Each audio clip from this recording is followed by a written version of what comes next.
Colin. Good evening, viewers, and welcome to tonight's regional news. Starting off with some news coming out of the Dominican Republic. The Dominican Republic, which had been set to go to the polls in the first round of presidential elections in May, will postpone the vote until July due to the ongoing COVID-19 pandemic, the country's election commission announced. In a statement on Monday, the country's plenum of the Central Electoral Board said it had been forced to postpone the election because of the ongoing coronavirus crisis.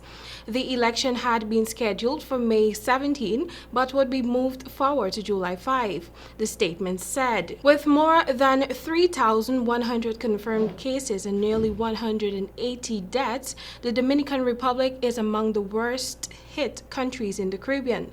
Until about a month ago, there were only a handful of cases in the country of about 10.6 million people. However, since then, coronavirus infections have spiked, reaching as high as 271 new cases in a single day by late last week. In the neighboring Haiti, which shares the island of Hispaniola with the Dominican Republic, relatively few cases have been reported so far, just 40, with 3 deaths, according to a tally kept by Johns Hopkins University. And now we turn our attention to Jamaica. The Minister of Health and Wellness, Dr. Christopher Tofton, has reported Jamaica's largest increase in 24-hour of positive tests for COVID-19 of 32. This brings the total number of confirmed COVID-19 cases in Jamaica to 105.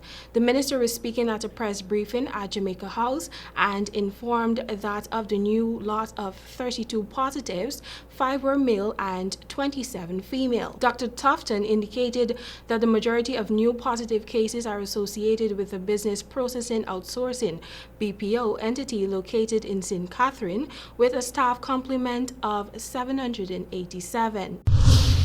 And now for some news coming out of Trinidad and Tobago. A .14 man who threatened to kill Prime Minister of Trinidad and Tobago, Dr. Keith Rowley, on social media has been jailed for 30 days. Nicholas Huggins, 23, admitted he made the threat when he appeared via video conference before .14 senior magistrate Alicia Shankar. He pleaded guilty to using a cell phone to send a message of an obscene and a menacing character, Section 106A of the Summary Offences Act 1102. In commenting on someone's Facebook post on April 6, Huggins threatened to kill the Prime Minister and use obscenities. He was arrested last Wednesday and charged by Sergeant Ali of the .14 CID. And now for some international news. Bishop Gerald Glenn, the pastor of New Deliverance Evangelistic Church in Virginia, has died, the church announced on Sunday. Glenn had tested positive for the coronavirus, according to a video posted by his daughter, Marguerite Crowley. Despite warnings from the Centers for Disease Control and Prevention to avoid mass gatherings and maintain social distancing, Glenn said in a sermon on March 22nd, and I quote, "I firmly believe that God is larger than the dreaded virus," and announced that he was not afraid to die.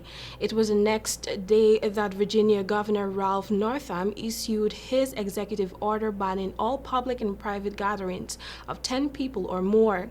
On April 4, Glenn's daughter posted a video announcing that both he and his wife, Margarita Glenn, had tested positive for coronavirus. The church's post announcing Gerald Glenn's death asked that others would allow the first family to grieve in their own way. Well, that has brought us to the end of tonight's regional news. Thank you for watching, and back to you, Cohen.